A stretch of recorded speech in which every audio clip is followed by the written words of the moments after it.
So, Steve, Yes, give us a little background on yourself. Who are you? I have retired now as of about 5 years ago. Prior to that, I was a professor of philosophy at Southern Illinois University.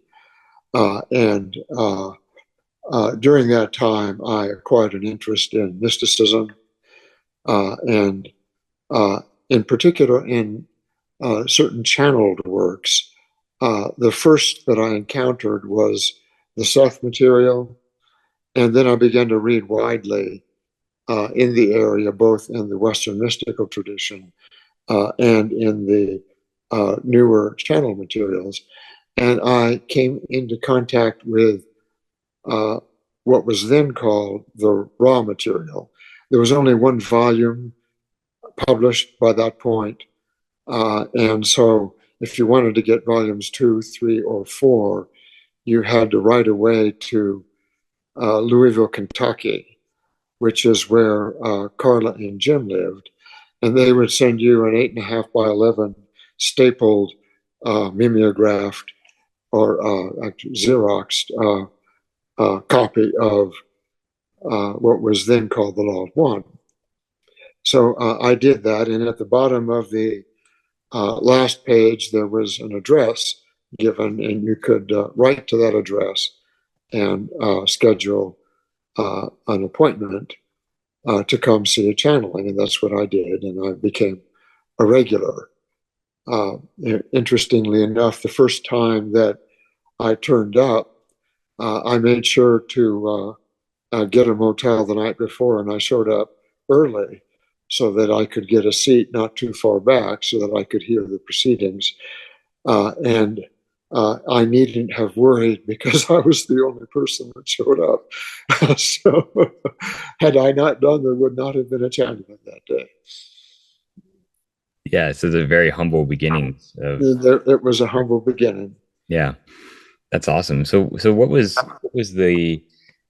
so they were channeling Quo at this point, right? Uh, uh, yes, Carla was had just started actually channeling Kuo. Hmm.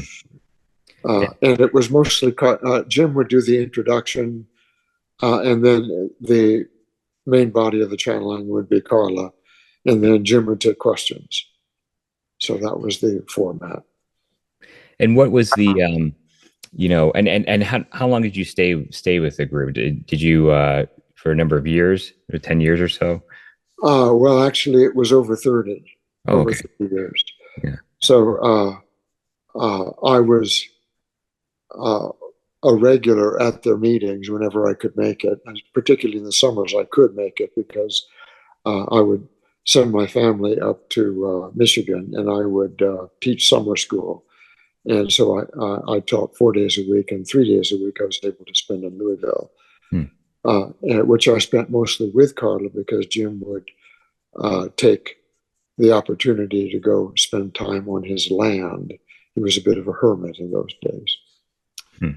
So, And what was the so channeling, in the 90s, in the 80s and 90s, new age circles, channeling was a big thing, in those circles. It wasn't big mainstream, but you had Lazarus, you had the Seth, you had Bashar, other groups, other things coming out. What made Quo different? What made the Law of One different in your opinion? well, I read most of those uh, channelers that you have mentioned, and I was still left with burning questions. They simply did not provide answers to the questions that I found most central to my process. In any case, being a philosopher, I needed to fill in the gaps. And so when I finally found the Law of One, it answered every question I had and more, actually. And so that was the only body of information that I found that thorough and that precise. And we're talking now of the raw contact. Hmm. And when I went to Louisville, I met really the extraordinary figure of Carla Rueckert, who was a bit of a mentor to me for those early years. Now, in more ways than one, she was a mentor in the sense that she taught me how to channel. And she was also a mentor in the sense that she taught me the centrality of faith, I would say, in the spiritual search. And faith did relate to mystery. And so there was always a central appreciation of the role of mystery and the necessity for faith in a life of seeking, a life devoted to seeking. And Carla was totally devoted to seeking. She had been actually, really right from the beginning, she was an Episcopalian by upbringing, and she remained a devout Episcopalian her entire life, to the point that when she started channeling, she ran by what she was producing to her priest, a man named Father Ben, who was the priest at the first Episcopalian church in downtown Louisville, where Carla sang in the choir and also sang in the Bach Society that was centered at that location because they had a magnificent organ. And so she sang and participated in that group for a very long time. And I would accompany her to church on Sundays, and I could see how devoted she was. She had perfect pitch, by the way, and they tuned the entire choir to her perfect soprano middle C. So, So what aspect of faith? So you mentioned faith as being very important. I've read Carla's, personal works, and faith is a huge component of this. And what exactly is faith, and how does that play into channeling? well, in some sense, it's completely indefinable. And in another sense, it's so pervasive that it's almost self-evident. For example, when you start a sentence, uh, you presume you're going to have the words you need to finish that sentence, but you don't know for sure that the words will come to you. In fact, sometimes they don't. Sometimes you find yourself halted mid sentence. Uh, but the confidence that you have that the words will come to you when they are needed for you to complete the sentence could be described as an elementary form of faith. And that becomes significant, for example, when you learn to channel, because when you learn to channel, you don't start out with the intention that usually invests your consciousness when you begin a sentence. And as Carla sometimes described it, you're kind of hanging your butt over the cliff. You just don't know how this is going to work out. And it's only by sheer faith that you undertake the effort, because you could wind up looking very foolish indeed if you wind up tongue-tied. So faith pervades the channeling experience for sure, but it also pervades the life experience once you make the spiritual quest a central component of that experience. So, for example, when you trust other people, you basically put your faith in them, and you make yourself vulnerable to all manner of hurt that you could sustain if they don't treat you well, and sometimes they don't. And yet you come back again and again, and that too is a gesture of faith. Uh, in the broadest possible sense, faith equates to a kind of unprovable confidence that your life does have meaning, that life itself does have meaning, that there's something to be won and something to be lost in this thing we call life, and that whether or not anybody is looking on to how we conduct our lives, it matters that we conduct it to the very highest standard that we can generate for ourselves. So all of that involves a kind of orientation to life that cannot be proven. But without it, life lacks the kind of focus that a life of faith can come to have. That's fascinating. And you as an academic, right? And this idea of faith and in academia, you know, and I'm academic myself, but I imagine there's not a whole lot of emphasis put on faith when it comes to academia and research. You're absolutely right about that. Yeah. So how do you as a seeker balance how did you balance that, Well, I first of all, I learned to keep my own counsel.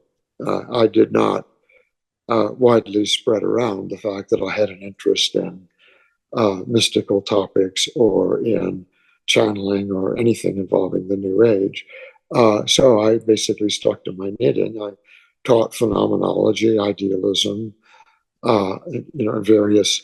I taught Nietzsche, Kierkegaard, Heidegger, Hegel, Husserl, uh, philosophers like that. And when I was teaching in a certain area, I kept to my lane. I merely taught Heidegger when I was giving a Heidegger seminar. And when I directed a dissertation, I directed it as one would direct it if one had no other interests than that topic itself.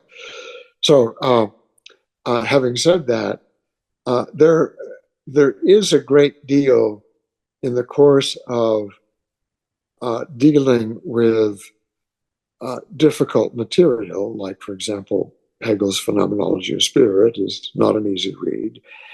And there are ways that one can turn a phrase that leave a question open. And without venturing to attempt to answer the question, the openness of the question can serve as an invitation for those students that have ears to hear. Very few did, but occasionally one would do, and they would then begin to pose further questions, and I would answer questions as they would be raised, but I would not volunteer any information that was not specifically queried on. And that was my way of negotiating what I could offer as a teacher without infringing upon free will. Yeah, and I love that, not infringing upon free will. And I think that's something a lot of, religions obviously do a lot, and particularly Christianity I'm talking about is, the idea of, ministering, idea of forcing yourself upon others' beliefs and persecuting if you're not, you don't follow that. And I think that what you're talking about is essential. It's you leave the question open and allow someone to make the connection themselves and then offer guidance if needed. It's almost like how Raw did it, right? It was like, Yes, yes. I mean, Raw dropped a lot of hints in the Raw material that were not picked up on. yeah, Opportunities missed, you could say, but there were a lot of opportunities that were picked up on, and Don was rather good at sorting out what he needed. He was also rather good at wheedling information that Raw was reluctant to give, yeah, but that's another story, isn't sure. it? One of the things I found so useful when doing research on certain topics in the Law of One was finding some of the language they use, the words, the individual words, and then researching the meat, the etymology behind the word. Where does it what is the root Latin root of that word, and then that leads to even deeper insights. It's like, oh, that's why they chose to use that. That's interesting. And then Yes, Ra was very particular about the yeah, vocabulary that they used. Some people complain that it's cumbersome or it seems unnecessarily abstruse, mhm, but the meanings can be quite precise. And in the selection of a word, there is often, as I've indicated, a hint as to how one might further question in that area. Many of those hints, as I say, were not taken up, but some were. Yeah. Fascinating. So what um so let's switch to channeling itself, the magical practice of channeling. What is, for listeners who may not know what channeling is, or maybe they have a shallow cursory understanding of it, what is channeling? Well, it's a form of telepathic contact. And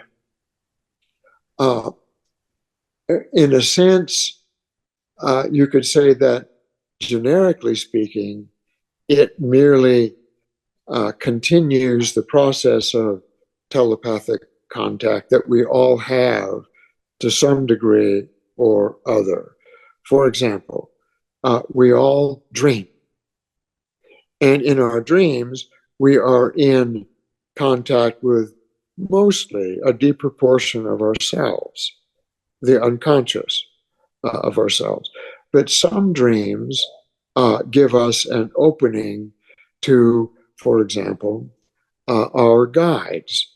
We all have inner guides that are drawn to us either by pre-incarnative agreement or because of the nature of our seeking. We have effectively uh, called these guides to ourselves.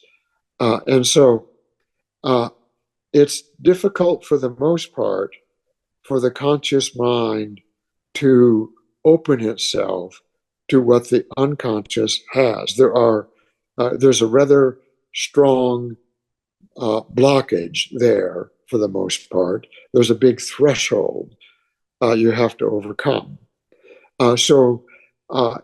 Just the fact that we can remember our dreams is already a kind of channeling, in the sense that we are opening ourselves to that portion of ourselves that is rooted deeper in the mind than the conscious mind can usually reach.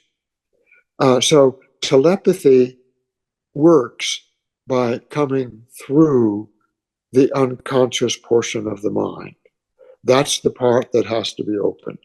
And so any preparation for learning to become a channel involves establishing a functioning relationship between the conscious mind and the unconscious mind. So that's kind of step one. And actually, most people that aspire to becoming a channel in a more articulate way have always already begun that process by opening to their dream life and meditating regularly. And by meditating regularly, you do begin to kind of thin that barrier between consciousness and the unconscious, so it becomes more permeable. And that's a rather long process. So I don't recommend that people start channeling if they don't have a full 5 years of meditation experience under their belt, because regular meditation experience under their belt, because that establishes that baseline of connectedness to the deeper portions of the mind that you need to be able to draw upon. Now, there are two basic kinds of channeling. The one kind that was characteristic of the Law of One was full trance channeling. That's what Carla kind of fell into. She actually had an experience of going into trance prior to the beginning of the raw contact. One experience where she had by that time channeled for a good number of years and had acquired a good deal of mastery in the art of conscious channeling. And when the wife of a very good friend of hers passed away, the man was in a state of profound grief. And in an attempt to help him through that, she reluctantly agreed to attempt to channel his departed wife, which she did. And in the process of so doing, she went into trance, her first experience of trance.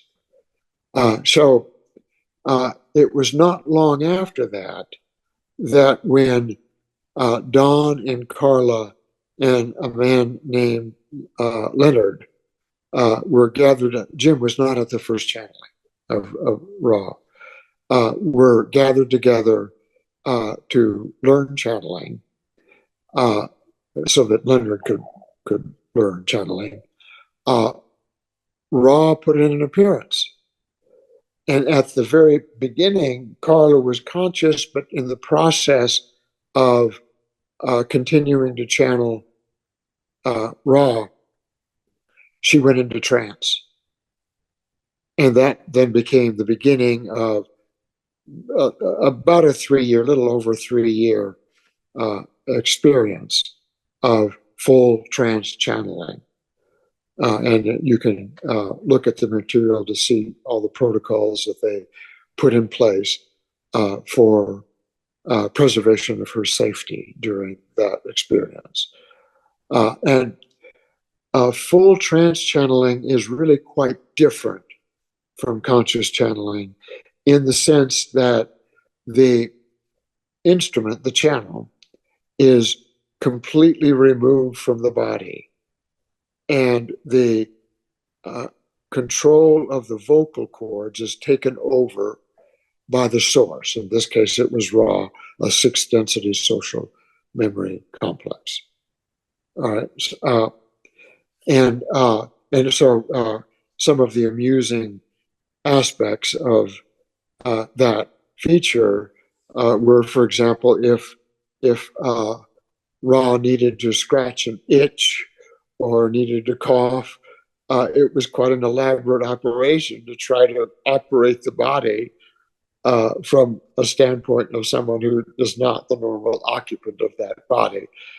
And so there are some descriptions of that in the Ra contact that do have some interest.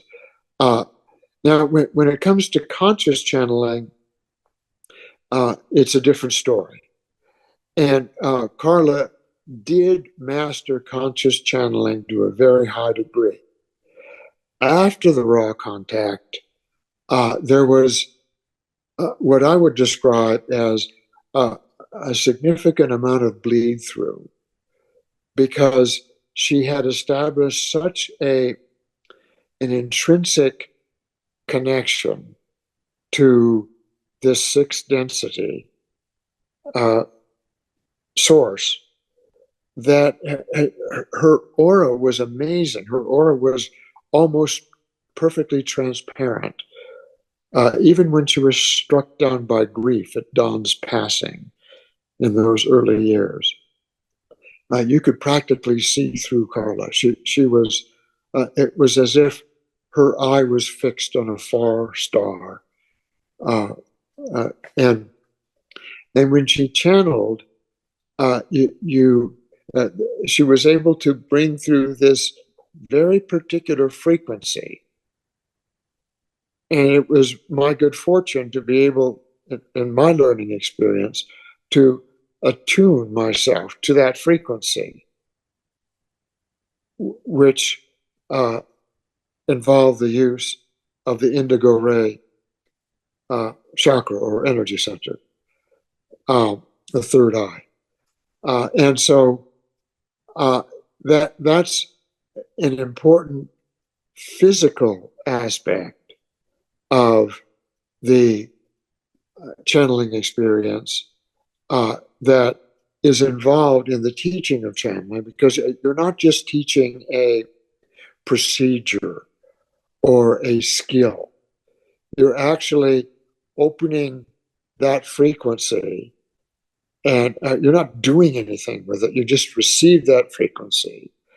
And the student or the Chela, whoever, however you want to describe that, is then given the opportunity to attune to that frequency to the extent they are capable of doing so. Some do it effortlessly. Some do it with considerable effort, and some do it not at all.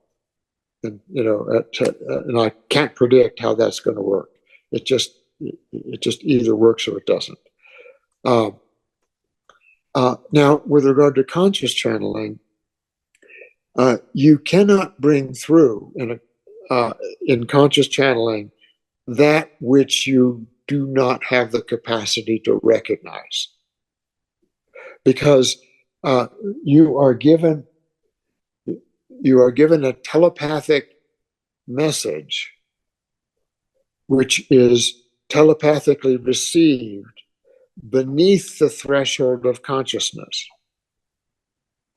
And as you bring it up, it has to work its way up through your own process of becoming conscious.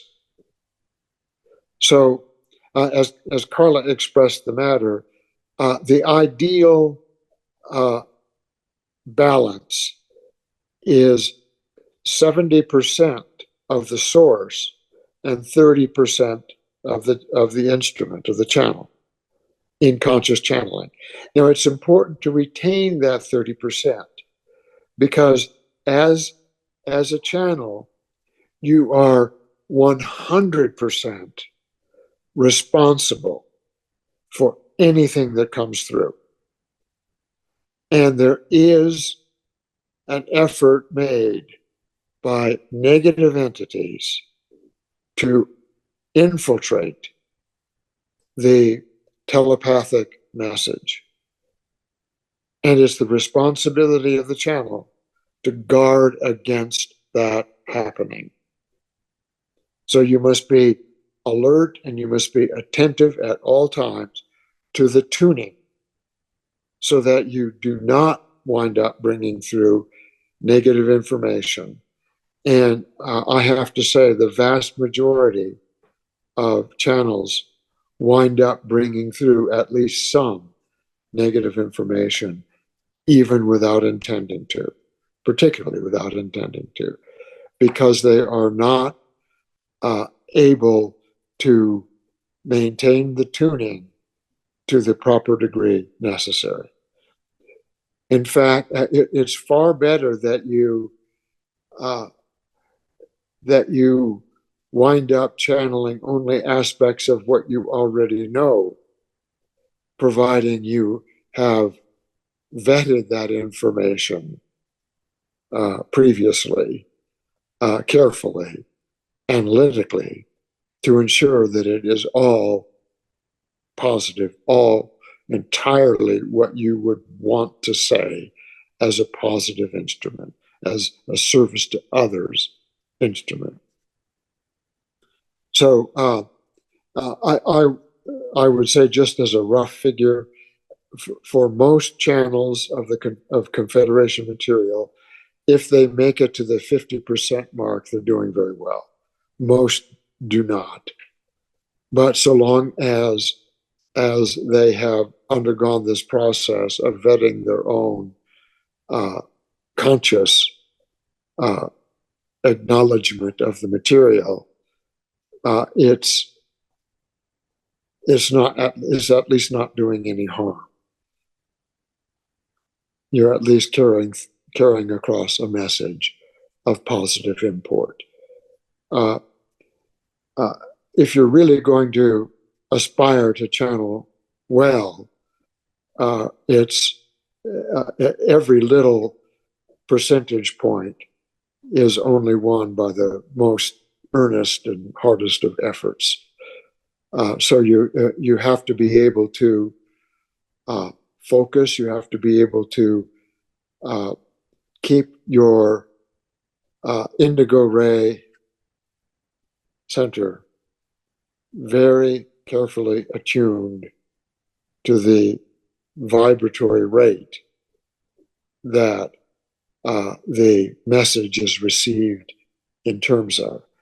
Now, with respect to that issue, Kuo is a very interesting source, because Kuo is not one vibratory rate.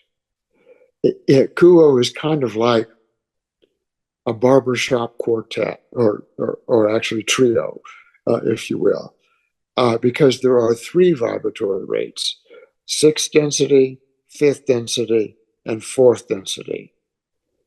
And it's useful because if an instrument is not able to reach fifth density, let alone sixth density, uh, that instrument can still channel Kuo at the fourth density frequency. And fourth density tends to be very loving and very full of compassion. And that comes across, this accepting energy. And a lot of people grok to that. And that's what a lot of people want to hear. And so that's all good. Carla could do sixth density, obviously, but she tended not, she typically did not. She did very high fifth density because of the danger that she would go into trance. And that was, and for Carla, that would have been highly dangerous because there was a fifth density Orion entity that wanted to lure her into fifth density time space. And Ra admonished her very severely to be careful not to fall into that. So after the Ra contact ended, Carla, and after Dawn died, Carla never again attempted to contact Ra, never again attempted to channel sixth density for fear that it would be dangerous to her. Wow. So in order to prevent her from going into trance, Jim would hold her hand. That was one of the measures that they invoked in order to avoid that, prevent that from happening. So there's a lot to unpack there. While you were talking, there's a million questions I have about all of that. So it seems like one of the keys to being a good channel is not only to have the, let's call it, psychic ability, third eye ability to recognize that higher frequency, but also you need to, in your own life, I feel like there has to be a degree of, would you argue that there has to be a degree of purity involved and a degree of not a degree of, yeah, I guess I'll use that term. Is there a degree of purity involved in your daily life? Yes, there is. Uh, I would say that one does not have to be a saint. Carla always stressed the fact that she had clay feet, and in fact, all of us do. And so, for me, as I approached the time when I was scheduled to channel, I would, in the week prior, I would gradually up the length of my meditations, and I would attempt to become more and more focused so that I was in as clear a state as I could possibly be as I undertook that service. And there are things that you can do in clearing the energy centers, and you have to. A lot of it's not pretty work, because you always have to clear the lower centers first. So you can't just leap in a single bound up to Blu-ray, which is where the channeling comes through, or even green ray, without first of all clearing orange and yellow. And so you have to deal with all the stuff. Everybody's got stuff. And you have to deal with the ordinary, everyday challenges, the catalyst that is yours. How are your relationships going? Is your work going? Are you in a state of anxiety about this, that, or the other thing? There's a kind of art to being able to say, okay, I'm not here I am at Orange Ray, and I notice that I have these issues with persons X, Y, and Z. I'm not going to be able to do all the work of clearing that once and for all prior to my scheduled experience of channeling. But I can clear my Orange Ray to a point of tolerance so that that energy goes forward into yellow, and then yellow goes forward into green. In short, I can open my heart. But even recognizing that there's work that I've left undone and that I will return to, that is my work, my catalyst, my stuff to deal with. Right? So there's kind of an art to, shall we say, bracketing things that one leaves aside for purposes of doing this higher work. And one can invoke the white light, and one can invoke the presence of the sources that, as one learns to channel, one becomes more and more familiar with. And they will help in that process. So once again, you do need to have a degree of purity in order to do this work. But that degree of purity can be seen as temporally circumscribed, so that you are in that state, in that clear state, for the duration of the service of channeling. And then you take off the white robe, or you cease to carry the burden of that perfection immediately after the channeling. There's usually this kind of afterglow in which you're basking in the love and light.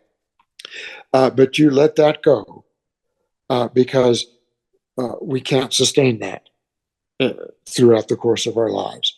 And we go back to being, the humble person that we are, walking the dusty path, and deal with our stuff as it comes up. Fascinating. So you mentioned needing to tune into that frequency. Basically, it sounded like you had to have an experience of witnessing the energy firsthand before you could contact that energy. Is that? Yeah, it's almost like it's before I actually met Carla the night before. I had an initiation experience, which I was up all night, and it was the experience of having my indigo ray just blasted wide open, and it was like a psychedelic experience, frankly.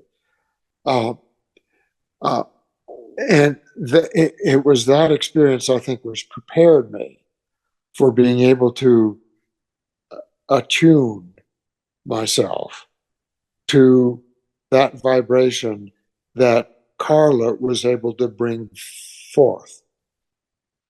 So I was not responsible, so far as I know, for doing that. I always attributed that to some Confederation members that were sending me the energy, that it was like such a powerful energy that I couldn't block it if I wanted to, and it had the effect of just sweeping away resistances and blockages and so forth. And so once that had happened, then I could recognize that vibration, and I could increasingly, as time went on, both through my own process of personal meditation and when I found myself in the presence of Carla, I could open that pathway, and it gradually became clearer and clearer and stronger. But that took time. That took years, frankly, before that became stabilized to the point that I felt I could do it at will. Hmm. Interesting. And I love the language, tuning, channel, frequency. You know, it's very much radio. It's very much analogous to TV or radio broadcasting. You know, as we use here. I always found that metaphor interesting. How the way a radio works, you change the frequency to tune in to the right radio signal to get the right station. It kind of And, almost feels like the same. and I can tell you that sixth density is very high frequency. Hmm. It requires a lot of concentration to remain focused on that source. Uh, fourth density is nowhere near that high. And so it's very loving, and a lot of people just gravitate towards that. And it's very good work if a channel can hit that fourth density frequency. Fifth density tends to be more cerebral, and moving into sixth density, it could be more cerebral and also even poetic. I've heard it said that the fifth density is equivalent to where when souls are deceased is kind of is what we would consider the afterlife. Is that an accurate statement or is that something? Well, actually, in our afterlife, it's still third density. Hmm. But this is one of the things that I first learned, actually, because it was a burning question for me when I first encountered the law of one. I was familiar from the Western mystical tradition with what are called the inner planes.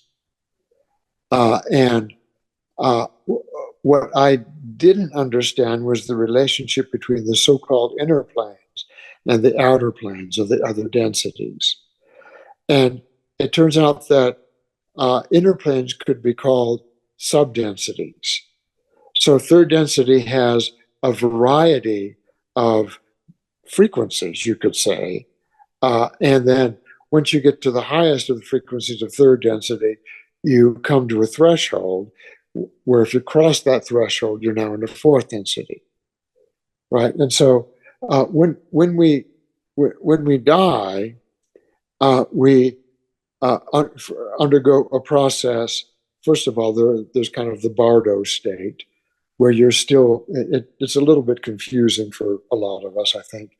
But when one's etheric body has not yet dissolved, and so one kind of has a semi embodiment, a state of semi embodiment for a while. But eventually one goes into the etheric, the highest etheric, which is the indigo ray body, where the incarnational review takes place. And so long as we are in a sequence of incarnations in third density, we don't go to the higher densities after death. We stay within third density. Now, there's an exception to that, and that would be the case of the wanderers. Wanderers can return to the home density if they have fulfilled the terms of their service. And so, for example, if you are a wanderer, you would have the experience of returning to fifth or sixth density, whatever it is. And that might be where the point of confusion would come in. A lot of interesting stuff. I want to get to all of that a little later. I do want to kind of stick with channeling, and one of the things that you mentioned was that trance channeling is dangerous. And I want to, as much as you can, maybe try to explain a little bit why that is. What exactly? I know Carla was afraid of the fifth density negative entity, but what? Yeah, but I guess maybe you can break that down a little bit more. In trance channeling, it's dangerous for the same reason that astral projection can be dangerous. That is, you are leaving your body. Now, those who do astral projection are aware of a kind of what they call a silver cord, or this kind of shuttle that connects them back to the body, but at least they've got that silver cord, and you can be killed if that is severed, and it's dangerous in the sense that if that happens, then you are now without a connection to a body, but you don't yet have the protections that are normally associated, for example, with the death process. And so you can be lured into a location where you don't want to be. It's useful then for us to talk about the difference between various forms of the afterlife. The afterlife is just as diverse as our experience here on Earth. And for example, if you were to go live in a highly repressive society, it would be very hard for you to engage in the kind of spiritual work that you have the freedom to engage with, typically, say, in this country. Well, it's even more that way if you get drawn into negative time space. By time space, I just mean the afterlife. Okay, it's that was a term that was derived by Dewey Larson, but Rob picked that up to indicate that in the afterlife there is a temporality is experienced differently, and spatiality is experienced differently. So if you get lured into negative time space, when you reincarnate, you will reincarnate into a negative context. And it's very difficult to polarize to the positive if you are, say, for example, in a planet that is totally polarizing to the negative. Wow, that is terrifying. I totally understand why she would be afraid of that happening. That's much worse than death. Yeah, That, geez, wow. I never heard it. That's really a fascinating concept, and it goes to the idea of frequency and attraction, right? It's like we are, here on planet Earth because a lot of us haven't polarized. Some of us have, and we're wanderers and whatnot, but some of us haven't, and so Earth as a school, it's kind of a it's a training. good analogy. Right, exactly. So, but if suppose I was polarized negative or polarized positive completely, and I wasn't a wanderer or whatever, then I would go to a completely positive planet. It's very interesting, huh? So uh,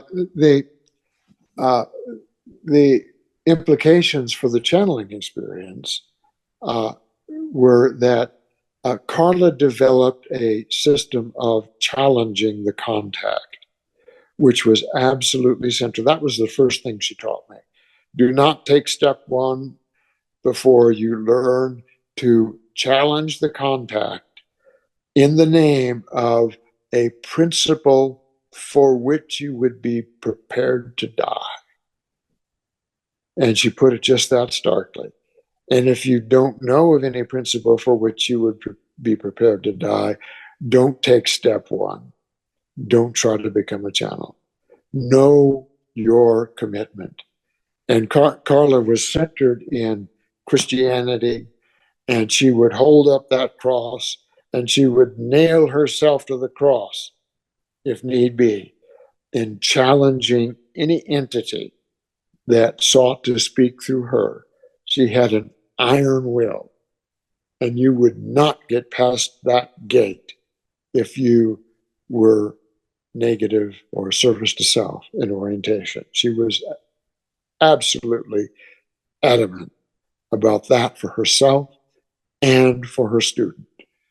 And that was the first point that I took from her. Do not proceed until you, first of all, have resolved within yourself what you would be prepared to die for, what you totally believe in the depths of your being. And you better believe it. because you will be challenged. And so that took me a while. That was kind of disconcerting when I heard that at first. It took me a while to be clear that I was prepared to take that step and to realize that there that I was putting a lot on the line in doing so. I was risking a lot. Now you could say, well, is it? How bad would it be to find yourself channeling a negative entity? Well, that service has a magical effect, and it's we all channel negativity on a daily basis. When we get angry and stuff like that happens, we get through it. 51% is the mark of harvestability with regard to positivity versus negativity in our ordinary lives. But you really up the ante when you become a channel. And you take on a huge responsibility, and your soul is at stake. So the ability to challenge any contact that would speak through you, and to really hold fast to that challenge, is central, because you are in the process of increasing your own polarity or decreasing it at an accelerated rate. I mean, any magical experience has that same effect. So channeling is just one of many magical experiences that can be seen to be of that nature. Yeah. Yeah. It almost seems like one of the chief advice would be no, the same as in the Salama tradition. I don't know if I pronounced that right, but know yourself, right? Yeah. Know yourself, have a strong belief system, which is central. And unfortunately, a lot of people in magical practitioners, there's a lot of people who practice magic who don't have that. And they subscribe. I think you're absolutely right. Yeah. And that's dangerous. That's why I don't recommend getting into the activity unless you really, really know what you're about. Right. Yeah. So this could be seen as a much more advanced adept level work, which is highly specialized, very, very unique. Which unfortunately people go into very naively. So Yeah. And there are a lot of naive channels as well. Let's yeah, face it. sure, absolutely. That's it's fascinating. When walk me through a channeling experience for someone who hasn't done it before.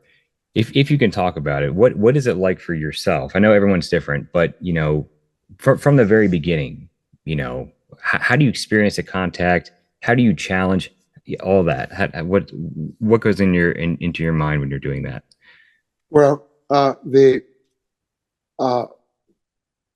there's a kind of ritual. Carla developed a ritual for herself, and she developed it slowly, meticulously over the course of many years. And when she taught channeling, she taught the centrality of having a ritual.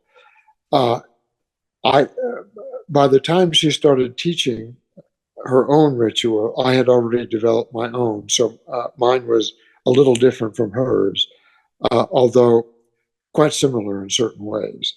Uh, the importance of ritual is that it sends a body of signals to your deep mind, because you are actually attempting to alert your own unconscious to the fact that a working is imminent, in which you are going to open to your unconscious and actually kind of stick a probe or feeler, if you will, down into it, so that which is in the unconscious can bubble up, so to speak, to the conscious mind. Right? And the ritual helps stabilize that process. It It sends the signal to the unconscious that are working as immanent, and it stabilizes the set of energies surrounding the process of opening yourself up to these deeper energies that, for the most part, lie concealed within the deeper portions of your mind. So that's step one. Now,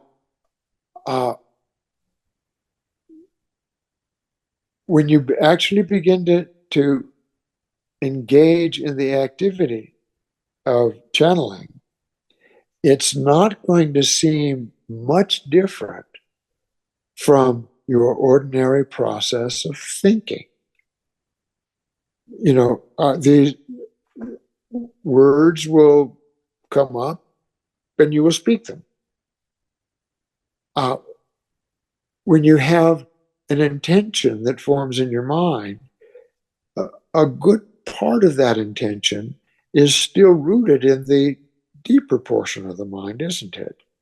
And you're drawing it up. So the process of thinking or of expressing yourself is a process of drawing upon your unconscious, even on a daily basis. Because, as I say, we have the conscious experience of what's going on right here and now is just the tip of the iceberg. And the iceberg always is drawing upon that which lies beneath the surface. So the experience of speaking the words will not be strange to you at all. In fact, as Carla once expressed, there used to be this commercial back in the days when they still sold cassette tapes. Memorex was one of the makers of these, and they liked to advertise that their cassettes, their tape was so perfect in reproducing sound that you would say, "Is it me or is it Memorex?" So she used to use that expression, "Is it me or is it Memorex?" Am I really speaking the words of the source, or am I speaking my own? Well, for one thing, as I say, you have to be able to recognize the concept that you're being given before you can speak the words. And you're not going to be able to use a word that you don't know the meaning of. So you will be using your own vocabulary when you consciously channel. Now, if you're in full trance, that wouldn't necessarily be true. So Ra was able to use a stock and store of vocabulary that Carla didn't necessarily need to have. Turns out Carla did have very big vocabulary, so it was a distinction mostly without a difference. But as it turns out, another channel with a smaller vocabulary still could have used those same words if they had been in full trance mode. Now, there are many sort of so-called trance channelers that don't get to the full mode. So they almost trance. There's a huge difference between almost trance and total trance, right? So, for example, Phyllis Schlemmer, who did the Only Planet of Choice stuff, was not a full trance channeler, although she called herself a trance channeler, right? And so the distinction there is fairly significant. But you're going to need to be able to provide the vocabulary, and that often means kind of slowing down so that you can sink down into the process of allowing the energy that has been deposited in your deep mind to begin to bubble up and form the thoughts that come to your conscious mind that you will then speak. So that's probably as near to a precise description of the process as I could give. That's fascinating. So it's taking, yeah. So I've heard it said there's a book called the Journeys. Uh, what's it called? Far Journeys. A guy named Robert Monroe. Yeah, Monroe. You're talking about Yeah, Monroe. yeah. Yeah. He was astral projector, and he talked about in one of his books getting he would meet these entities, and they would give him, he described it as a knowledge bomb, or knowledge, ball, right? And then he would unpack. Carla and I both have described it as like a big ball of Oh, energy, interesting. Huh. and like a swirling ball. Hmm. And my experience with her is very similar to hers. We At the end of every channeling, we always felt that we'd only gotten a fraction of what could have been gotten. That's just one always feels like one has failed, Hmm. Interesting. because there's always more there than one was able to bring through. Huh. And I guess through practice, through being able to access the deep mind more effectively, you can get more of that information up. You can bring more and more, Yeah. but never perfect. It's never perfect. Huh. Fascinating. Um, the concept of densities. Can you, for our listeners, what are densities? What is the? I know a lot of my listeners are familiar with the law of one and some of these basic concepts, but some people may not be. So maybe we can break that down a little bit. All right. A density, it it refers to a kind of core light vibration, which uh, changes from one dimension to the next. And the reason that the higher densities are called higher, and the word density is used, is because the finer a vibration you get, the more dense the light can be within a certain space. So, if you have a big vibration like the sine curve, like that coarse vibration, you can only get so many ups and downs within a given space. If of course like that, there's a lot more, right? And so the higher frequency, or the higher frequency of the core vibration of light, the higher the density you're dealing with. Now, it turns out that these density, and Ra uses the term density and dimension interchangeably. So the higher the dimension, the higher the frequency, or the more richly imbued with the core particles of light that constitute the material that inhabits that density, and the bodies of the individuals that live within that density. So, for example, if you or I were to visit uh, Venus, we would get burned to a crisp before we got anywhere near the surface of the planet. But because it's so energetic, energy computes to heat, right? So it's so hot, so energetic, and the same with the sun. Rob performs a lot of their functions in the sun body, and to the human imagination, that's impossible to think, because no body as we understand it could possibly survive that. But if you have a body that's made of material that's of that frequency, of that energy, computes for us to heat, it can be a perfectly wonderful environment in which to dwell. So uh, there is a threshold of a threshold or a barrier that exists between every density, and it takes an effort to be able to cross that threshold. And there are different physical laws that obtain within each density.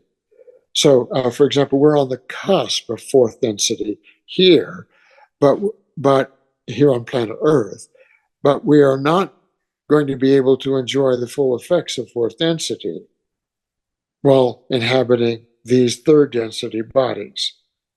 It's not going to happen. We couldn't. We would be fried. So it's going to require the ability to inhabit a fourth density body. And that requires the ability to appreciate a certain intensity of light. So when we go through the harvesting process, that's what's being tested. Can you appreciate, without turning away because it's too bright, a greater and greater intensity of light? And at harvest, most people, it turns out, won't be harvested, alas. So that as they're walking, what Ra metaphorically describes as the stairs of light, they will reach a point where it's too glaring, and they will turn away. And that's the point at which they will repeat third density, starting from that subdensity. They will repeat a series of incarnations, alas, on another planet, because this one is transitioning before. Fascinating. It's almost a third density. It seems like it's a metaphor for the higher. It's like the higher realms. I guess that there's the Hermetic axiom, as above, so below.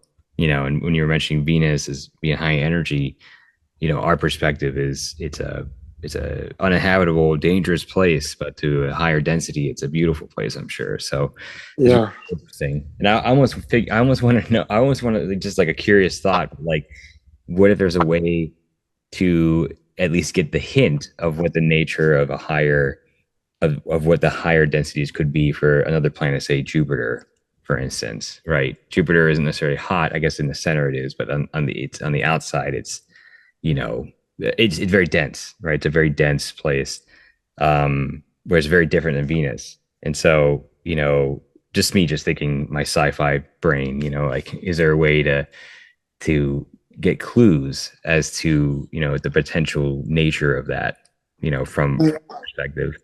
I don't know the Yeah. answer to the question. Right. Actually, Yeah. Yeah. I can tell you that for me, the experience of channeling has given me some clue Hmm. about what the higher densities are, as that issue pertains to consciousness.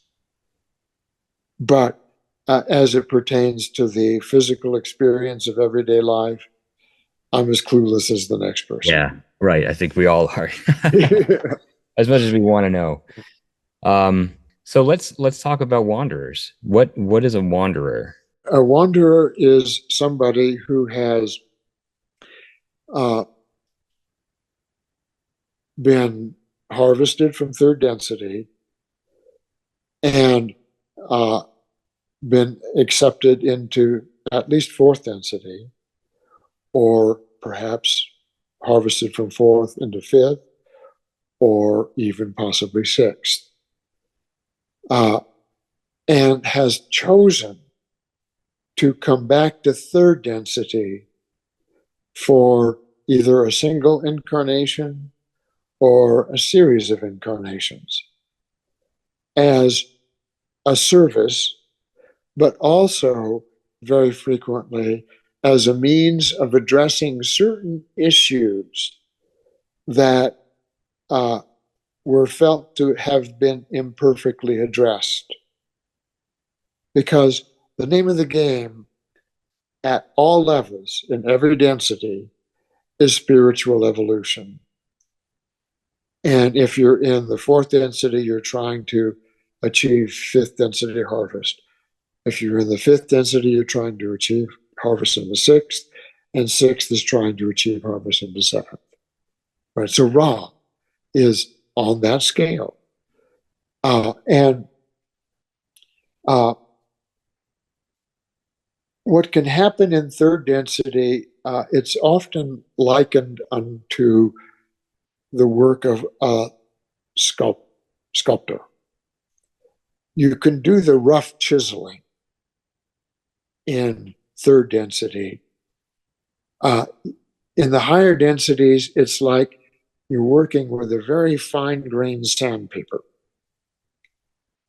And if you feel in the course of working with that sandpaper, refining your consciousness, that you've got some rough edges that it's going to take a coon's edge to refine using, 400 grit sandpaper,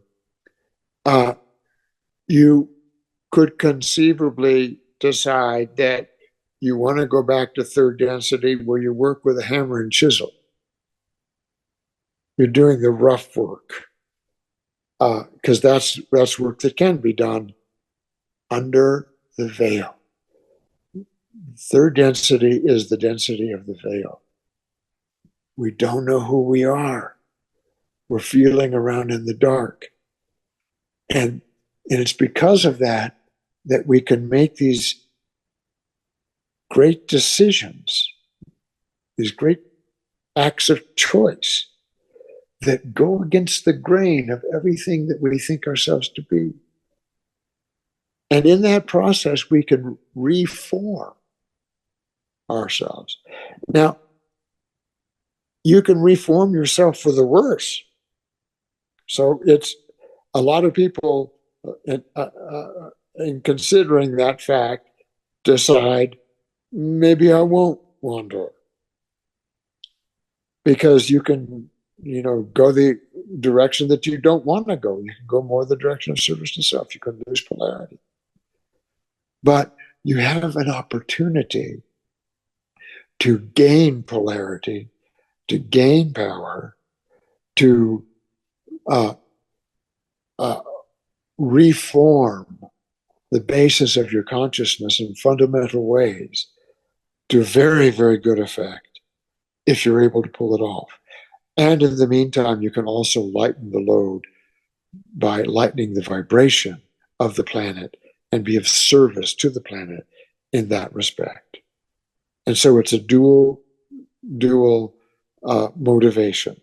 You want to be of service, and you want to do work that you feel you might have left undone. For example, in Carla's case, Rob pointed out that Carla felt that her level of compassion was less than perfect. And so she engineered an incarnation in which that would be the theme of serving others without the expectation of return, compassion. And so the idea of the work, well, I guess we could break that down. I mean, it's fascinating. This is why I love the Law of One material, because it's every single concept you can break down into even more concepts, and just it keeps going almost infinite, for forever. You can break it It's down. like the Mandelbrot set, right? Yeah, exactly. Right. This is why it's a great, amazing material. But I guess the idea of work, right? You talked about the work of a wanderer, a positive wanderer, helping lighten the planet. Well, first off, can there be a negative wanderer? Answer, yes. They're rare, because negative entities that have managed to achieve harvest are afraid of the forgetting or the veil, because they don't want to lose the polarity that they've struggled so hard to gain. So it would seem very cloying to them if they should, happen to find Jesus, for example. So it's rare, but sometimes they will undertake either an individual incarnation or a sequence of incarnations in order to, as Ra says, hone the fine edge of hate so that they can increase their negative polarity. that does happen. Very interesting. Ra wouldn't name any of the negative wonders. Yeah. Apparently, there was one sixth density negative wonder that Ra wouldn't name. I always suspected who that was, and it's yeah. Anyway, it's very interesting. There's a lot of theories in my mind that of who that could have been. Yeah. I know. Well, for instance, I mean, look, I there's a lot of stories about. I don't think well, I'm going to say it, and people are going to think I'm weird, but like, I don't think. Well, for one, I do think Steve Jobs, for instance, was a wanderer, in a certain degree, because if you read about his biography, So might you be actually. yeah, exactly. But There's millions of wanderers, of so course, there's yeah, plenty of opportunity, plenty of absolutely. spots available. Yeah, absolutely. Yes, exactly. But his experiences in the past, he had contact with intelligent infinity and through his meditation experiences in India and through other experiences, he described, a very basic, from what I understand, a very basic glimpse into intelligent infinity, which I think, according to his biographers, they didn't describe it like that, of course, but they described like a Zen experience or whatever. But that informed his whole, and he was very spiritually minded in that sense. But he was also negative in a lot of ways, and his behavior, manipulation, all this other thing. And I do think, this is my personal theory, that contributed to his cancer, right? And that may have caused an acceleration of that. That's an interesting insight. I think that is fairly common Hmm. among wanderers. That it's kind of like a fail-safe eject button. If things are going awry, so that they don't go further awry, cancer kicks in. Right, and that's fast. And I know in the raw channelings they mentioned, I forgot, it was not Eisenhower, Roosevelt. The very interesting case study of a wanderer, and there's a whole lot to pack from his biography in terms of how Raw described. He got polio, and that was as a result of he says, or they say, a negative action on his part, and that immediately caused him to have polio, develop paralysis, in an effort to humble himself, basically, which is Yeah, very interesting. If he didn't commit that act, I'm struggling to find what it was. It's probably something that, I mean, I'm not sure it was a single act, but yeah, it was a tendency to abuse power. right. And of course, he was on track for that, being in his family, Yeah, his political affiliations, and his ambition to become, president, right. which is interesting. But he is seen as in general, he has a view of a positive president. I'm sure he was, Yeah, in many many ways. yeah. And it's interesting that if he didn't commit that, if he wasn't on, if he listened to himself more, maybe that's a better way. If he was more conscious of that, of his actions, and maybe he wouldn't have developed polio. Maybe he wouldn't have been paralyzed. Right, It's fascinating. right. And so the idea of the work of a wanderer, right? So wanderers incarnate, and they take on the fallibilities of everyone else, right? There's this notion that wanderers are not special, where they have perhaps more of an advanced understanding of certain things deep down in their brain, Uh, whatever. but deep down, and very often buried, so that a wanderer is no more likely to have any particular uh, uh, insight Yeah. than anyone else. That it all has to be one. It all has to be, it's work to be done. So that they might have a kind of intuition or a Mm. kind of inclination, and they might have certain gifts, but they still have to be developed. And what is work in that context? We think of work, we think struggle, we think pain, we think, oh God, I've got to go to work, But what is, in a spiritual context, in the context of adept work, what is that? Well, balancing would be the short answer to that. Every energy center has to be balanced before you can move on to the higher energies. So you have to balance orange ray, or orange ray is typically the kind of energy that gets invoked when it's a one-on-one relationship with other people. And your sense of immediate personal identity is kind of centered in the orange ray. Uh, it's, you have to have a kind of equilibrium uh, in that capacity to at least a minimal degree before you can effectively function in society. Society would be yellow ray, right? And so, uh, and in yellow ray, which is a very broad and complex ray, there is a tremendous amount of work to be done. Balances upon balances upon balances. Everywhere you look, there's balance to be achieved because there's imbalance to be dealt with. And you have to have a system of regularized balances adequate for you to be able to feel it's safe to open the heart, which is green ray.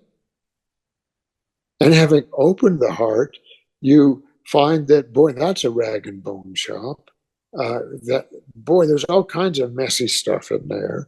All of that has to be experienced, assimilated, brought into some kind of order before you can move beyond that into blue ray, and then from blue into indigo. So all of these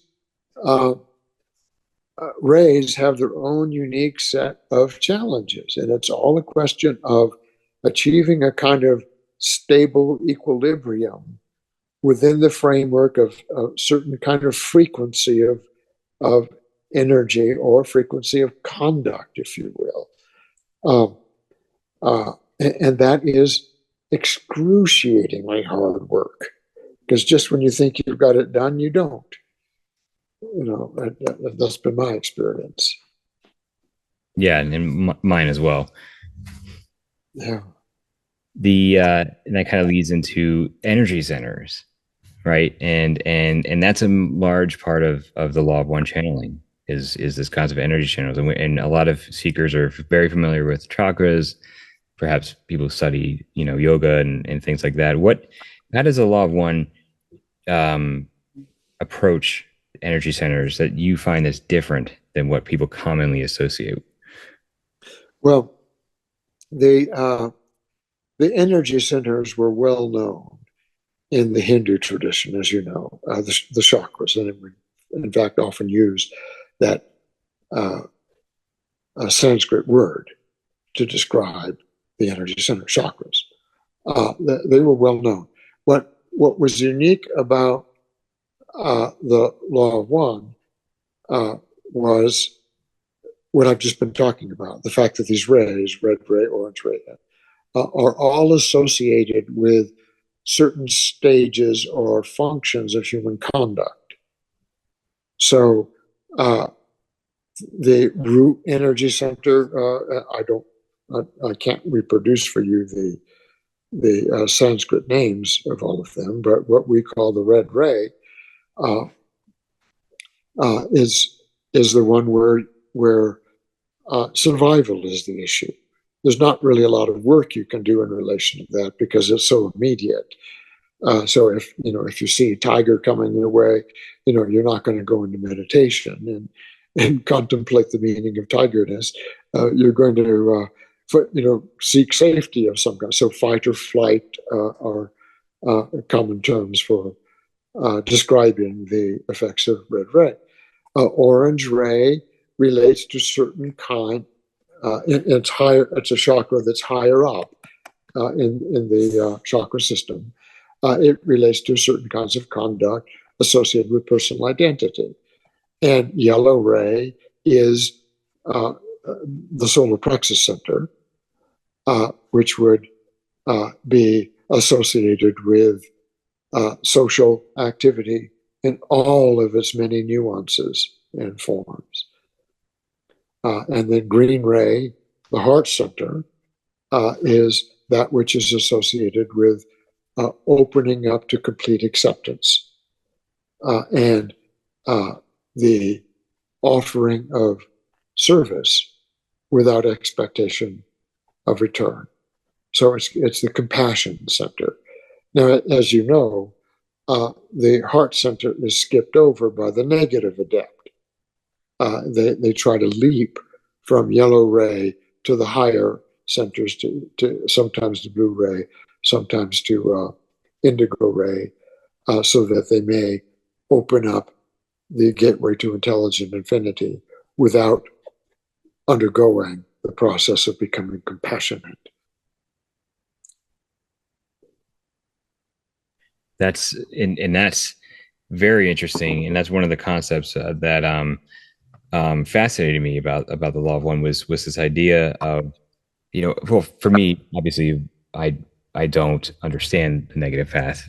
I understand the power, aspect. I don't understand how they could circumvent the heart. That to me just sounds like incredibly difficult, which of course Raw talks about how in order to be harvestable, negative 99% negative, which Do you remember Godfather 2, the movie? yeah. Did you see that? Oh yeah, absolutely. There's a certain scene in which uh, Al Pacino, I can't remember what his name was in the movie, Al Pacino, who's now the Godfather, uh, uh, receives his wife at the door. She has walked out on him. She has left, and she comes to see her child, and he closes his heart to her, Mm. and he slowly closes the door. And you can see, I mean, this is a man who has rejected the well springs of compassion as they apply to his wife. He has hardened his heart. That's a signature move of the negative path, the hardening of the heart. That's fascinating. And if you've seen Godfather 3, he's tormented, and this is a spoiler alert for him, but in Godfather, he's tormented by his actions that he committed in Godfather 2. And he's gone a little crazy, in that sense, Yeah. which is very interesting. Yeah, I always find the concept of, I've obviously aligned with the service to other path, fully, but I do find the negative path to be just fascinating from a intellectual perspective, just studying, how, like, not studying the techniques and learning like what that means, but just like, for example, in the Raw contact, they mentioned Rasputin, and I always found him to be a very interesting character. I'm a filmmaker, so I love stories. I love, and that kind of thing. So exploring characters is really interesting to me. And this idea that, someone could take these spiritual gifts and use them to manipulate others and and that's it, just such an interesting, use for that and I just, I don't know. I always found that very interesting, but also very, you know, like, why, why would you want to do that? I don't know. To me, it's just very, very, As, because it's interesting. The person that has delved most deeply into that, to my experience, has been Kierkegaard.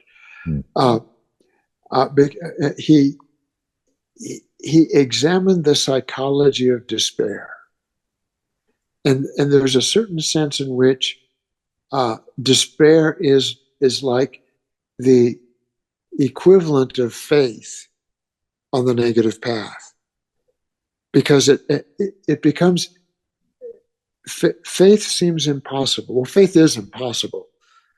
Faith is the experience of traversing the impossible, really. And it can only be traversed without knowing. It's like the fool, without knowing where your foot is going to fall, just trusting in the universe that all is right with the universe and that you can afford to be vulnerable in relation to it.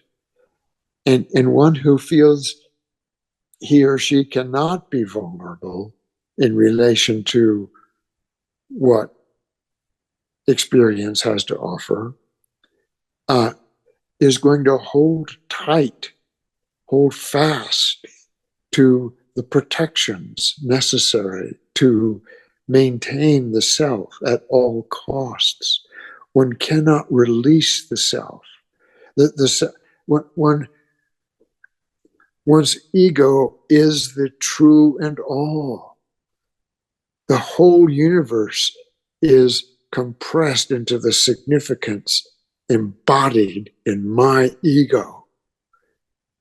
And I will fight to the death to preserve the interests of that ego. And it means that for me, you are to me only that resource that I need in order to aggrandize that ego, to empower that ego. And if I can draw you into the orbit of my authority, I have succeeded in inflating who I am. So that this personality inflation is central to the negative path. Unfortunately, among positive channels, it's also a very big danger. The danger of being adulated for being the one who can bring through this message is very significant, and it can lead to a kind of personality inflation, which is truly the hallmark of the negative path. Once again, fastidiousness is central. Mm-hmm. Very interesting. And that it kind of leads me to another question regarding the difference between service to others and service itself. We touched on it on this, and it can be fairly obvious, but in some ways it's not. I mean, when I hear, particularly on the subreddit, Law of One forum, a lot of people tend to think that service to others means literally, going out and volunteering or going out and doing things for other people, and that can be part of it. But what do you think really means to be service to others? Well, as Ra points out, that one of the highest forms of service to others is simply opening the gateway to intelligent infinity on the positive path. And one does that, one is said to be enlightened. And at that point, Ra says service to others is automatic. It can be a real trap when you take upon yourself a particular mode of service and think of it in a certain ends means continuum, because you can be seduced into thinking your service is successful if and only if you achieve the end that you set out to achieve. So, for example, if you and I happen upon another person who's just setting foot upon the spiritual path, and they have certain questions, we might feel it incumbent upon us to enlighten them. But frankly, under the veil as we are, we don't know their process well enough to know what information they need at any particular point. And it is a real abrogation of free will for us just to lay it on thick, saying, this is the truth as we know it, bend your knee to it, because we're entering with hammer and tongs into a china shop.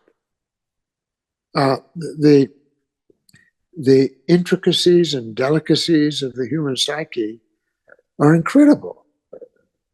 And so the best way I can think of formulating the outreach of service is by way of invitation. not by attempting to force something. You know, and if we look at our politics are all full of forces. You know, we say, I fight for justice. You know, we'll just look at the metaphors you're using, the metaphors of war. Uh, uh, it, as Carla used to like to say, we did not incarnate to fix it. We incarnated to love it. That's the hallmark of the positive path, to open the heart in compassion, to be of service where one finds the opportunity to be of service, but not to force one's service upon anyone. That seems to be the truer path. I love that. I think that's a perfect definition. What, in your mind, the difference between power in the service of self, service to others? What do you think it means to be powerful as a service to other?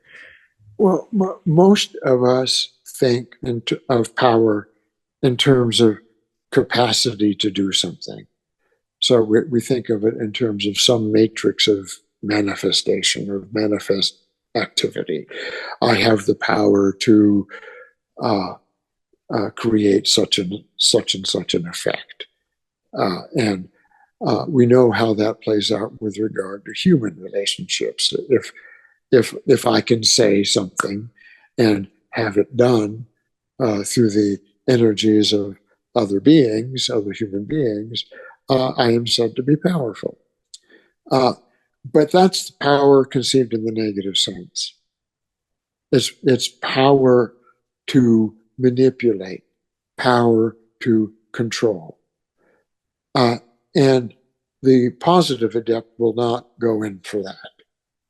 The positive adept, however, will invoke power, but it's the power that flows through one to an effect that one does not oneself control. And so one might say with D.H. Lawrence, not I, but the wind that blows through me to list where it will. And so one says, not my will, but thy will be done.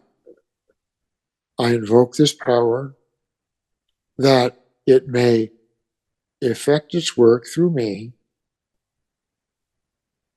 without me deciding what work that will be, what significance it will have, or who it will reach. And in effect, when one is channeling, one is doing precisely that.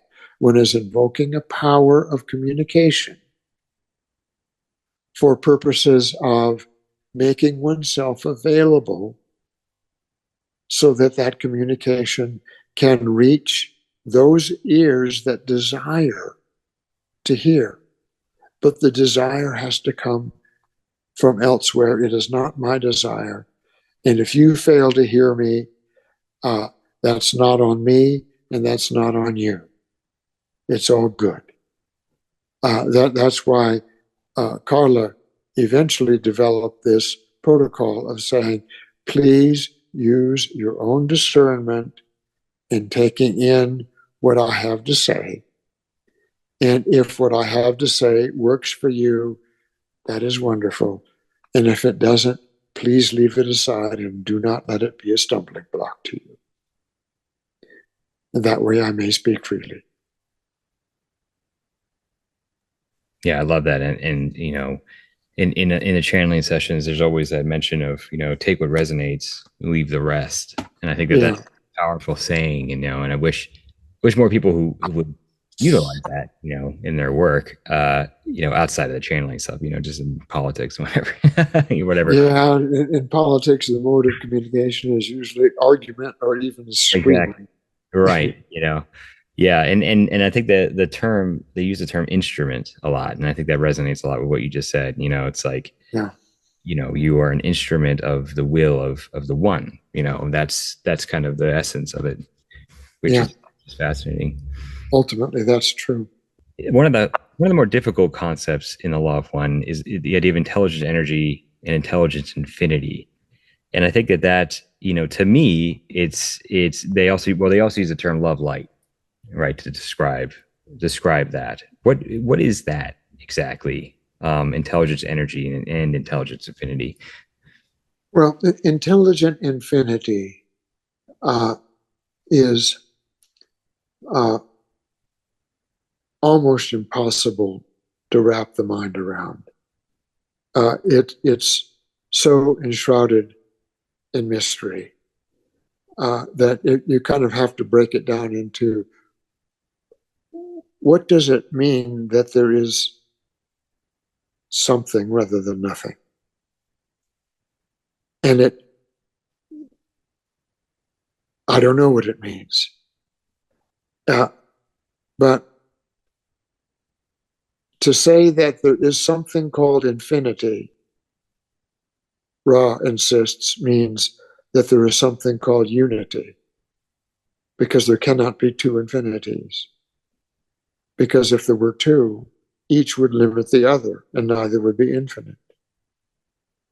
And to say that there is infinity and that infinity is intelligent is to say that that is necessarily the beginning, but it is shrouded in mystery. It is grounded in mystery. The mystery is that there is this all-embracing intelligence of which I and you and all that is are a part. So much for intelligent infinity. Intelligent infinity has an urgency or a desire within itself. And this desire is simply to plumb the mystery of what it is. It desires to know.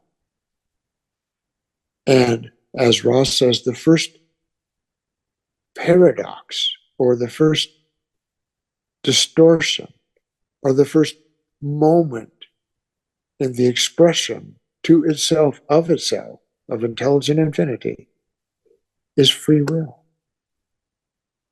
And free will means, free will is that moment at which the creation explodes into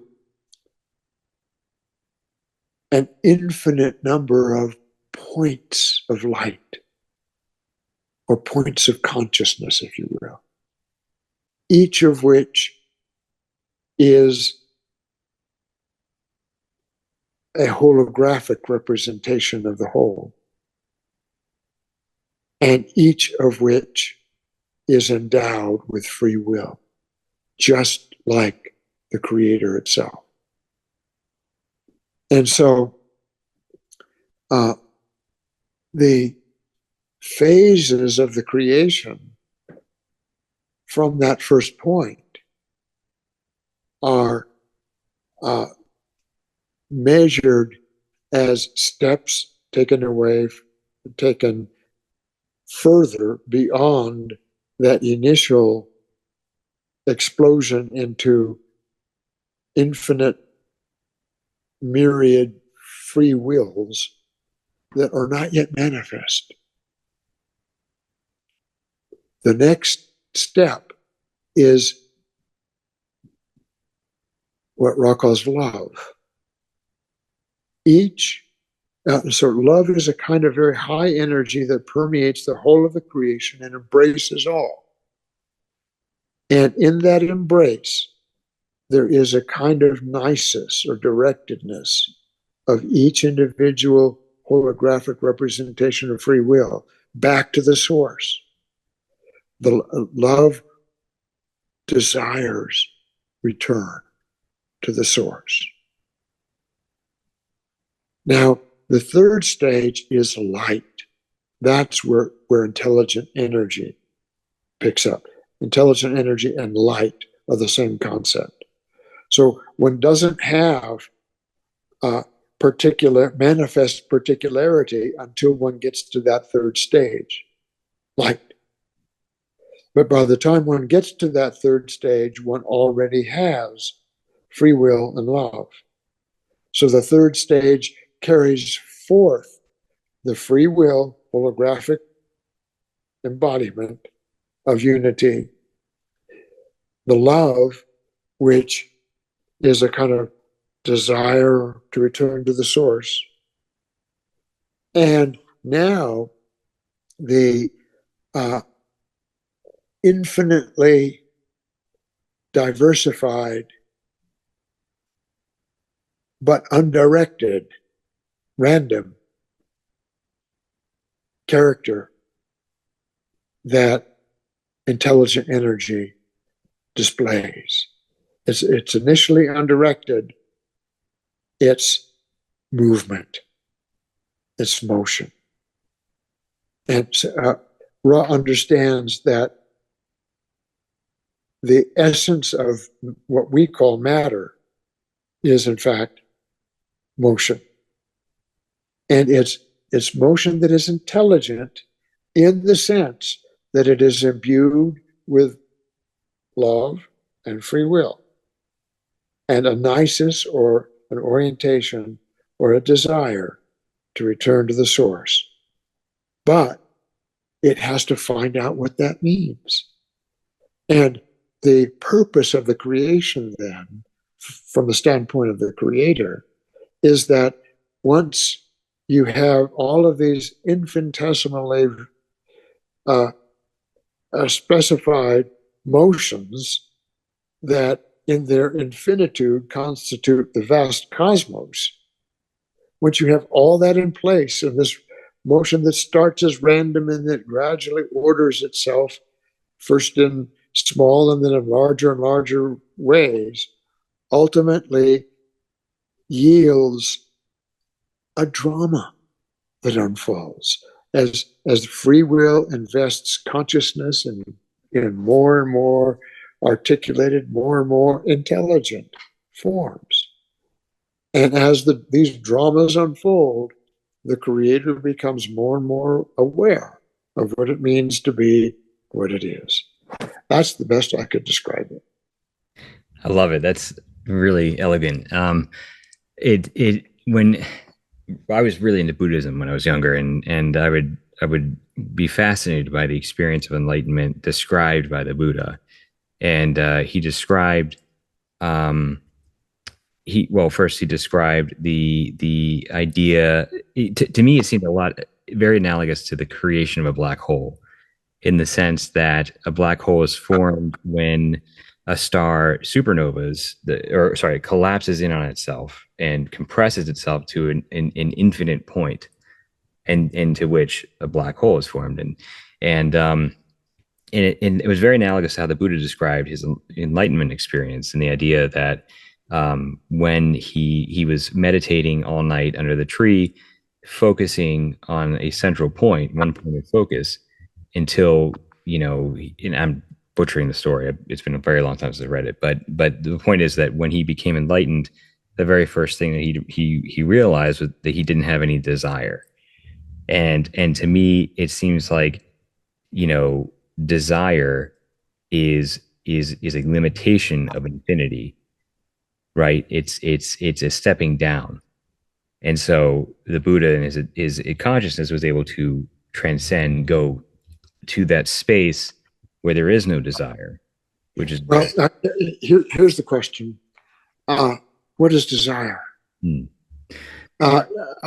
Most people understand desire as an orientation to something outside the self, but when it has collapsed upon itself, as you describe it, it loses that orientation to that which is outside the self.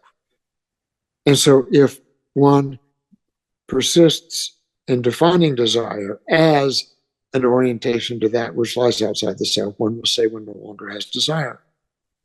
But if one senses this inward movement and and feels that the very inwardness itself can now be that which describes the desire, one could suppose that the stage of enlightenment that the Buddha reached was not necessarily the last possible stage, but that there could be, for example, he could have passed over into fourth density desire, or fifth or sixth density desire. And that would be not a desire for the self that the self holds, but a desire that dissolves that which he calls the self. And so the Buddha liked to say, well, I like to teach no self. But then once again, you have to ask, what is the self? Right, exactly. And he also said the root of all desire, root of all suffering is desire. But then Right. the idea that there could be even finer levels of desire beyond even third density, which is very, Right. Yeah. So yeah, I never even considered that. People think, and he's not the only one who's described that experience. As other Indian yogis describe very similar experiences. The idea of their consciousness falling into an ocean, right? And that's another Yeah. experience, which is infinity, right? Intelligent infinity. Right. Very interesting. And then if you look at depictions of them, of saints, and the pictures of Jesus and other saintly figures, right? They all have a glow, have this halo, right? which suggests that their aura has become very bright. Right. Yeah. Or that they're clear channel. They're channeling through light, and Yeah. which is very Yeah. interesting. Yeah. Huh. So you mentioned drama, how the intelligent infinity creates smaller portion of itself, and therefore a great dramatization of life occurs. And that kind of leads me into the concept of archetypes, right? And so that's another concept from the law of one, which baffles most people. It's a very difficult subject. I think it would be useful just to take a step back and to ask what an archetype is. And Ross says that, well, we have three to choose from, and they're all representatives in this particular experience, which we share, of a system of 22s. So there's the tarot, which is which is a system of the archetypes, which Ra developed in their own third density experience.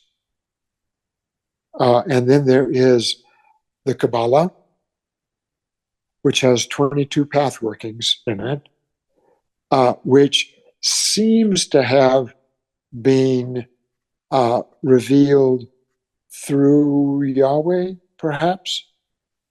I don't have any definitive information to that effect, but it was given within the Jewish experience, and it takes advantage of certain facets of the Hebrew language and so on and so forth. So one would suspect that the source of that revelation was Yahweh.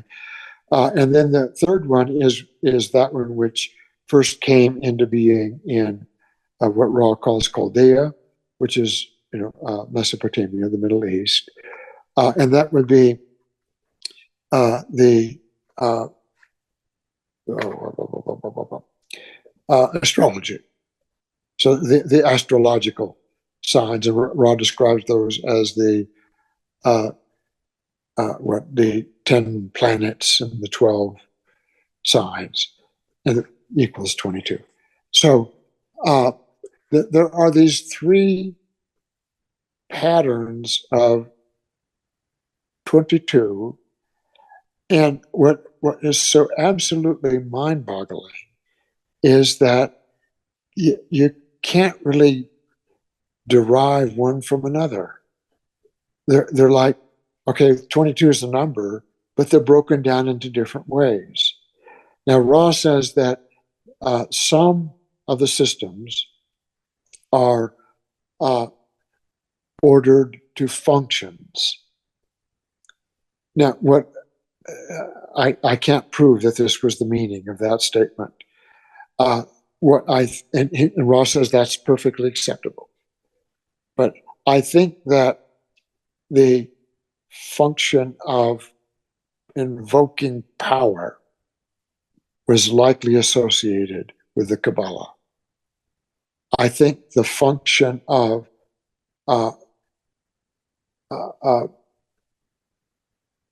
prediction, of assessing various energies as they have an effect upon individual circumstances, would be associated with astrology.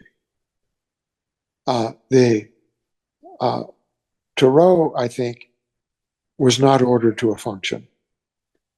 Ra calls them these archetypes as Dingen an sich, or noumenal. They're things in themselves.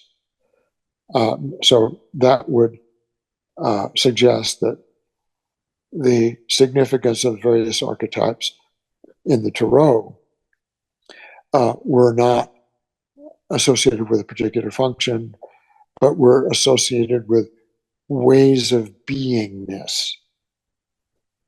Now, what's interesting about an archetype is that it's a kind of energy configuration that exists in constellated form as markers of the human psyche. So the human psyche is a concatenation or an aggregation of these energy centers. Or you could say it's like a galaxy. And the possibility of various energy movement from one center to another, is pre-established by this archetypal structure which characterizes the psyche. So we have they're like potentials that we work with. And we always already are working with them one way or another, whether we know it or not.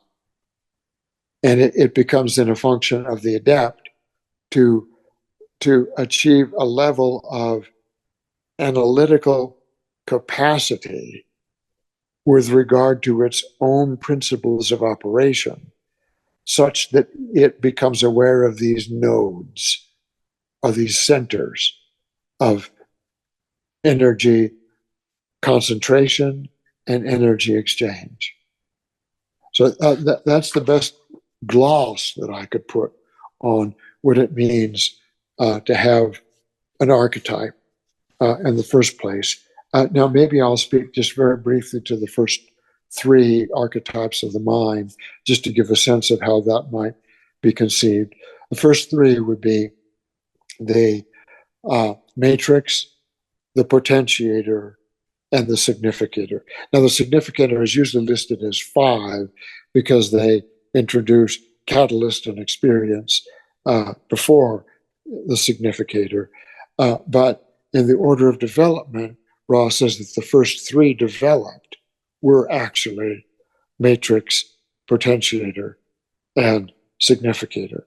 Now, in a sense, you can say the matrix represents the conscious mind in a rough and ready way, the potentiator, the unconscious mind, and the significator, the mediator between the two. And so those were the first 3 archetypes that were developed. And the other archetypes then became subsequently developed in order to further articulate the possibilities of energy exchange or points of rest where an energy configuration can be gathered these are vague terms, I recognize, and I will just suggest that it takes a lot of study to be able to begin to work with these energies in an effective way. And one has to do so more by intuition than by intellectual concept. Yeah, it seems like there's some confusion between most people think of archetypes, they think Jung, they think of the archetypes of, like, for example, Jung identified various psychological states. Scene X, who were these modalities of being human. And Right. what was interesting about Jung's work is, remember, it was Freud who discovered that the psyche was the site of something called energy, psychic energy, and that the way that this energy moved around within the psyche was of interest to the psychologist. So blockages and so forth were of central interest. Now, it was Jung who decided that there was something actually irreducible to the energy itself that drew the energy to itself. So an archetype doesn't function in the causal way that Freud thought it might do, but rather function by way of drawing the energies to itself. Final causation, if you like that term. A causation which attracts rather than has a mechanical kind of push and pull to it.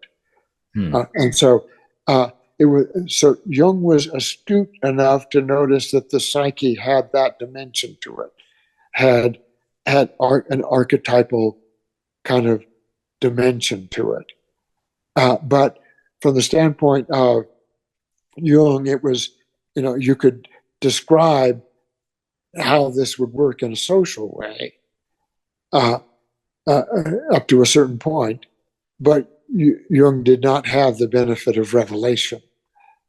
So it was not, he was not able to see how the Tarot, astrology, and the Kabbalah each could be a way of representing an archetypal array that had this drawing capacity. Wow, that's fascinating. So it's almost like archetypes have their own gravity, as if they were a planet. Yeah, that's a good way of putting it. Very interesting. So so how does that? Okay, so Jung identified various archetypes, which some people are familiar with. How does that differ, to the law of one concept of an archetype? There is the idea of, for example, the devil archetype, right? You can make an inference there. Or I'll give an example. Have you ever seen the show Breaking Bad? Yes. Yeah, so Walter White, he exemplifies the devil archetype, and if you take it from a psychological perspective, the idea of Well, someone. Hmm. it's for Ra. I mean, if you're referring to the Tarot, Hmm. The devil, what is generally depicted as the devil, Yeah, is the matrix of spirit. correct, yeah. And Ra associates that with the dark night of the soul. Hmm. Now, uh, it's a little misleading to think of it as a devil because uh, the matrix of spirit is not intrinsically evil. It can seem evil simply because it is so dark, because it is so abysmal. It is like being drawn into the abyss, and it is terrifying. That moment, that first moment of entrance into the spirit complex, can be absolutely horrifying, because you cannot enter that zone without losing yourself. And what potentiates an experience when you're drawn into that very, very deep matrix happens so quickly that there's no possibility of mediating it through conscious thought. It's the image that you often see is a lightning struck tower. That suggests its potential for destructiveness. But Ra said that their intent was just actually the lightning bolt itself. Now, it can be destructive, and it very often is, but the potentiator of spirit, like it comes out of the void. It's like a sudden manifestation totally out of the void. And when you take that, put that together with the matrix of spirit, the dark night of the soul, where the self has lost itself, ego death is sometimes called, it is the entrance into the spirit complex is really challenging. It's a very advanced stage of the work of the adept. And it requires a lot of preparation before you can safely enter that zone. Sorry about that. No, that's just worth saying. Yeah. Have you read the book Meditations on the Tarot? Meditations on the Tarot, yeah. I think so. Have you? Yeah, it's they describe it's different than the Law of One, but one of the examples they use for the matrix of the spirit and the potentiator of the spirit is the myth of the Tower of Babel. The idea that the hubris of mankind, totally neglected spirit and just kind of went and decided we don't need God. We're gonna descend to heaven without the need for the work, right? I guess would be something. And then of course we all know the myth. God destroys it with a lightning bolt. And that image is very interesting. It's very universal across different cultures. And I wonder if there's a relationship there. It feels like there is. If the theme is hubris, I would say, yeah. The notion that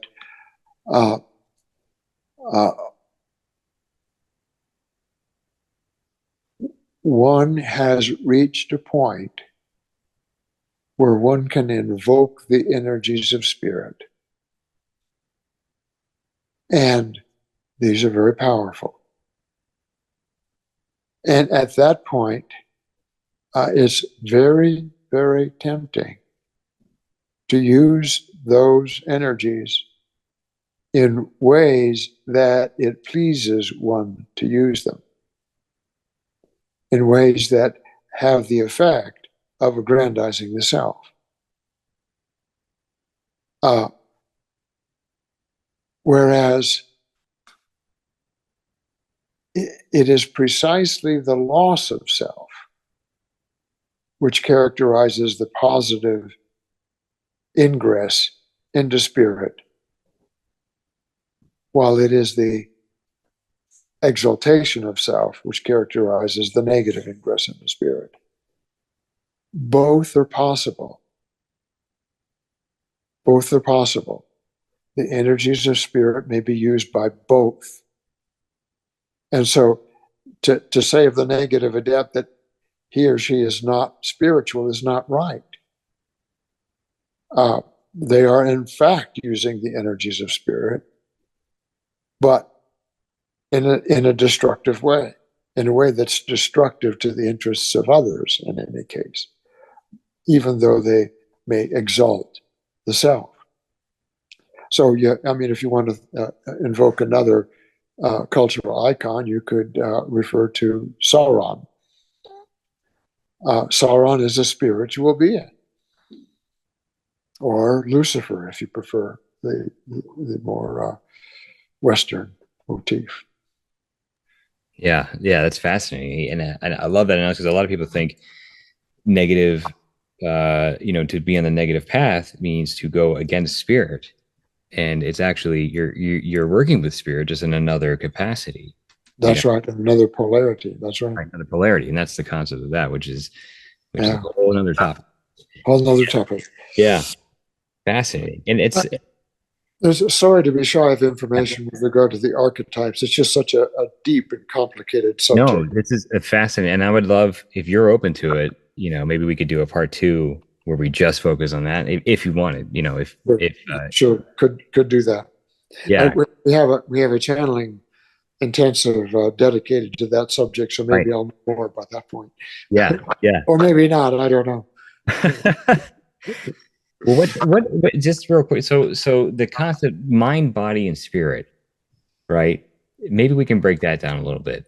And I know, again, this is a massive topic, and we can kind of go over that more, later. But the archetypes relate to the different aspects of it. For example, in the body, you have the potential, the matrix of the body is depicted in the tarot as balance, as justice, as the Egyptian goddess, Mhm. and that And notice the gender is mm, female. right, And right, what is the gender of the matrix of the mind? is male. Male. Yeah. And so, and that pattern will follow throughout the relationship between the mind and the body. The body reflects in opposition, or it's like the mirror image, Yeah. the uh, mind. And so the body mirrors the mind, but in mirroring the mind, it flips it into the opposite pole. Hmm. Fascinating. And that's the idea of, you know, a lot of disease and sickness can be associated with how one thinks, right? Not all the time, but a lot of the times, you can make yourself sick by how you're thinking and how you're, and how your mind is how your body is, in a lot Yeah. of ways, which is very, Yeah. huh. Ra will say straight out, the body is the creature of the mind. But when you uh, uh, take that on, you have to realize that when Ra is referring to the mind, the reference is both to the conscious and the unconscious dimension of mind. So it's not that I can create whatever effect I want to consciously in my mind. I can only create those effects by achieving mastery of the unconscious, which is a very great mastery indeed. Wow, that's fascinating. Well, Steve, I think this is a good place for us to pause. Okay, Yeah, very nice speaking with you, John. yeah, very nice speaking with you too. This has been extremely enlightening. We've gone through a lot of basics, but just for hearing it from you, someone who studied this for a very long time has been very, very insightful. I appreciate your time, but we should definitely do this again. Yeah, yeah, I appreciate your time too. Thank you very much, John, and we'll absolutely. see you again. Cool. See you, Steve. Mhm. Take care.